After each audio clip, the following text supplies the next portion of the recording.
Quoi fait YouTube? Aujourd'hui, petite vidéo pour te faire part d'un phénomène qui vient de se produire il y a quelques minutes.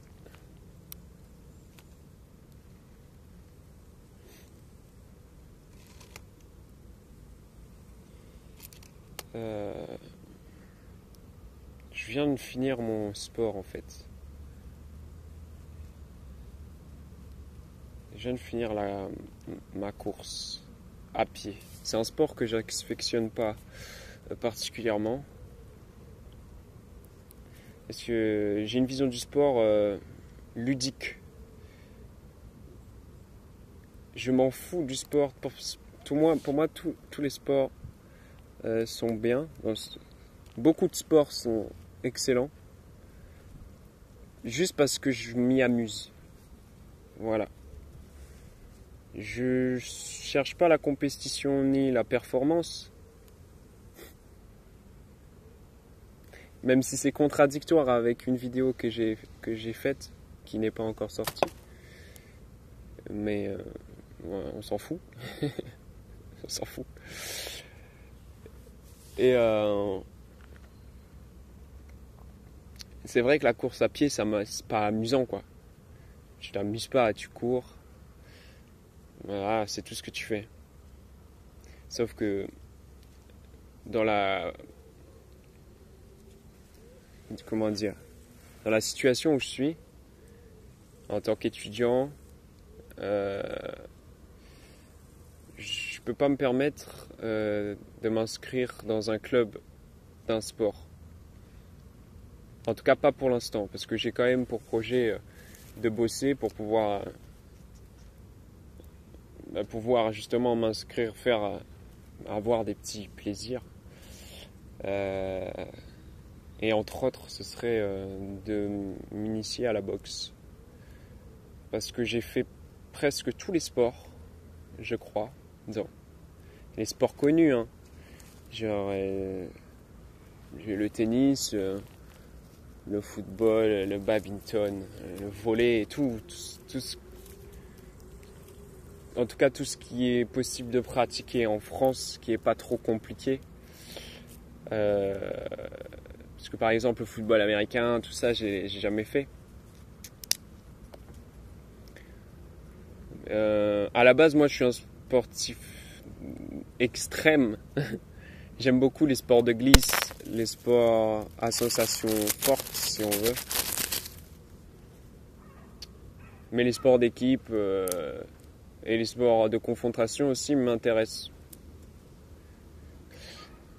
Mais j'ai jamais fait de sport de combat. Jamais. Ni judo, ni taekwondo, ni ce que tu veux.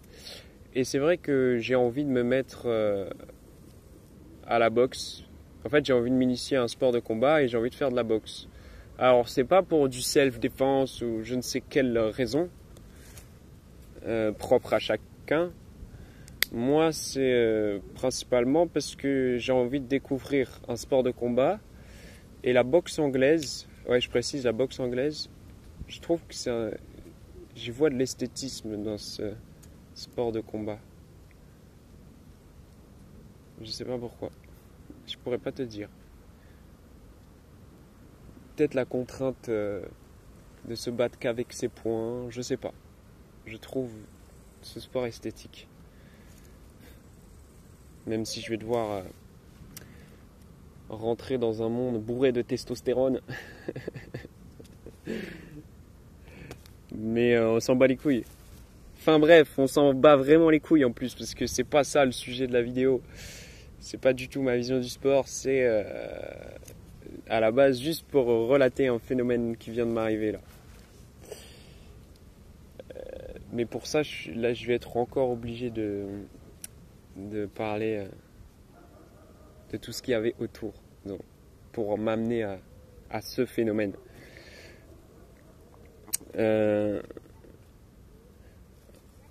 En fait, quand je cours, pendant les premières minutes, je suis concentré sur ma course, sur la manière dont, comment dire, sur la manière dont j'effectue mes foulées, sur la pose de mon pied, sur ce genre de choses. Ça, c'est pendant les premières minutes, les 5 premières minutes. Ensuite, à un certain moment, je sens, disons, à un certain moment de la course, j'ai l'impression de rentrer dans un autre état où je pense plus du tout à la manière dont je cours, mais je ressens la manière dont je cours. Ok ? Et en plus de ressentir tout mon corps, ça veut dire ressentir le mouvement de mon pied, l'onde qui se propage dans mon corps quand mon talon ou la pointe de mon pied touche le sol, tout, mes muscles, etc., etc. Et en plus de cette espèce d'hypersensibilité physique, je pense, mon esprit n'est plus du tout concentré sur la course. Au contraire, je suis dans mes pensées. Comme je peux l'être à l'instant même, là. Ça veut dire, là je te parle, mais en même temps je suis en train de penser à comment ça va se dérouler. Et en même temps, il y a des idées qui arrivent pour enrichir mon propos, etc., etc. Et dans la course, quand je suis ça fait un certain temps que je cours, je suis dans cet état-là. Et du coup, je me questionne et tout, alors que je cours. C'est un truc que j'avais jamais fait gaffe. Et depuis les 3-4 jours là que je m'y suis mis, j'ai remarqué ça. Mais c'est pas ça le phénomène. Eh oui, monsieur arrive à faire tenir le suspense. Non, en vrai, je veux pas faire tenir le suspense, mais enfin, on s'en fout. Donc j'en arrive au phénomène là. C'est après justement cet état-là, j'arrive dans un troisième état. J'appelle ça des états, je sais même pas si on peut appeler ça comme ça, mais j'arrive dans un troisième stade, si tu veux, où je commence à fatiguer. Ok ? Et quand je suis dans cet état un peu de fatigue, à la fois physique et mentale, parce que ton mental aussi te dit ah t'es fatigué, là je rentre dans mon état initial d'analyse de ma course et de tout ce qui est relatif à ma course en fait. Ça veut dire comment essayer de m'économiser, mon souffle, etc. Mais je le ressens plus, j'y pense mais je le ressens plus, comme dans le second stade. J'espère que tu me suis. Hein. Et là j'ai fait l'expérience d'un quatrième stade dont j'avais jamais fait gaffe. Ou peut-être que je pouvais pas l'atteindre, ce quatrième stade, parce que je faisais pas ce qu'il fallait pour l'atteindre. Même si je ne savais pas qu'il existe. Déjà, je savais même pas que je pouvais définir ça comme des stades, des états, et jusqu'à aujourd'hui, je savais pas qu'il y en avait un quatrième, entre guillemets. C'est bizarre de dénoncer un truc comme ça, mais bon. Et ce quatrième stade, il arrive quand je surmonte ma fatigue. C'est-à-dire, je suis fatigué, mais je continue encore à courir sans me dire que je vais m'arrêter bientôt. Je cours comme si que je devais continuer indéfiniment. Et là arrive le quatrième stade.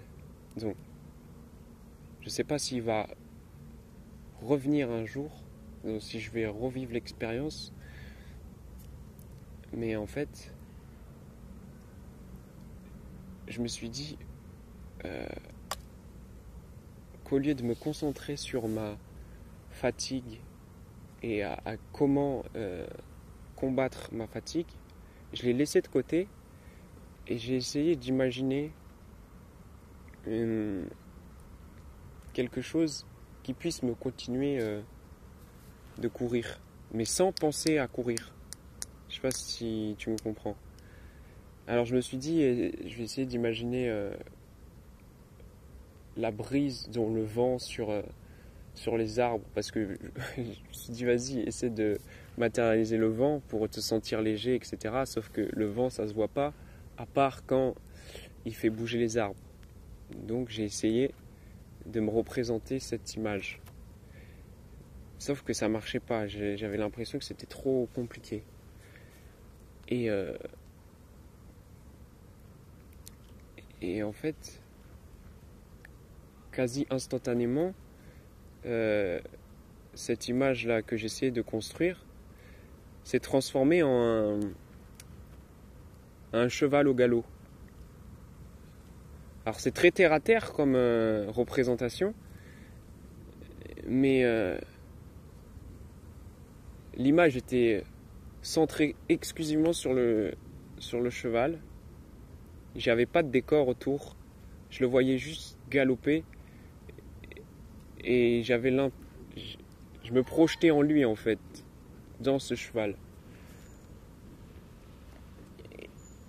Et je sais pas, à un certain moment, en fait je me disais galope. Ah, ça peut être trop chelou, j'imagine, mais on s'en bat les couilles. Et du coup, oui, on en arrive au phénomène, c'est que j'ai senti des larmes monter.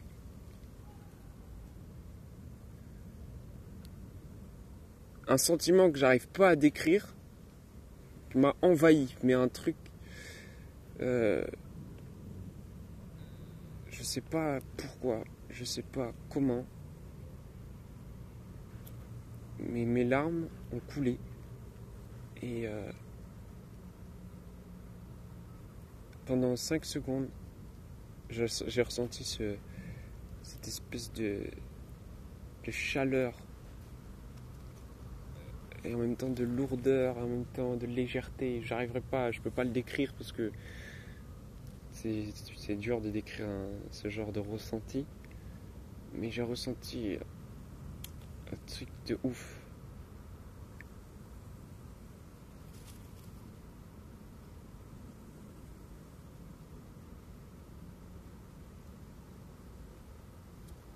Je me questionne même sur est-ce que j'ai déjà ressenti un sentiment comme ça.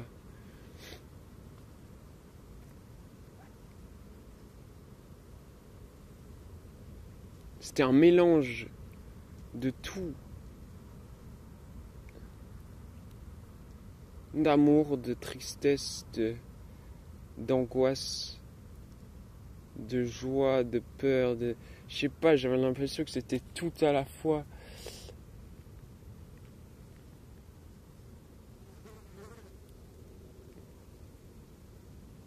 Et tout ça juste parce que j'ai dépassé ma limite de fatigue et parce que je me suis représenté un cheval qui galope.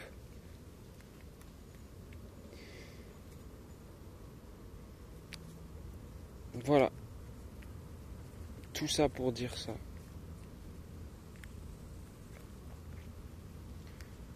Et je me questionne sur ce que ça pourrait représenter. Qu'est-ce que ça peut être, ce truc?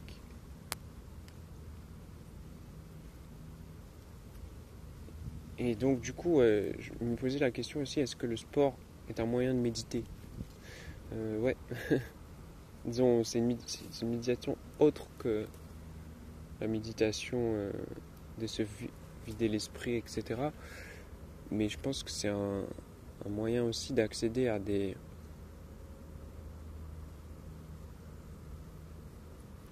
à ton toi intérieur. Mais pour ça, il faut en avoir conscience que tu peux y accéder, je pense, parce que avant aujourd'hui, J'ai jamais fait cette expérience. Et on va dire que je commence à m'ouvrir à tout ça depuis quoi? Depuis même pas un an, tu vois. Tout le monde intérieur, tout ce qui gravite autour de ça.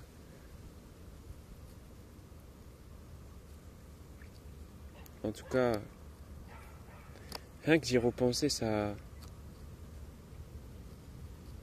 Je sais pas. Enfin bref. Putain, le téléphone, il est chaud. Bon. Et je crois que je fais cette vidéo dans le but de, si tu as réussi à rester jusqu'à la fin, est-ce que tu as déjà eu une expérience similaire? Ou est-ce que tu pourrais, parce que comme le sentiment est difficile à décrire, c'est difficile de dire si c'est similaire ou pas, mais en tout cas, est-ce que tu as déjà eu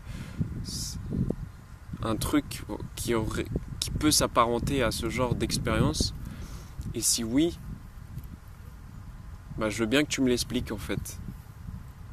Je veux bien que tu me racontes ton histoire. Alors tu fais comme tu veux, hein. Tu fais un commentaire, tu laisses un commentaire, ou tu fais une vidéo. T'as le choix du format. Parce que bon, commentaire, c'est vrai que pour raconter, c'est chaud. Quoique, Jo et les mondes intérieurs, tu me ponds des pavés. Mais c'est bien parce que à l'écrit, c'est plus facile de se centrer. À l'oral, tu pars dans... Ouais, voilà, j'en suis la preuve. Voilà. Du coup, je vous dis à plus.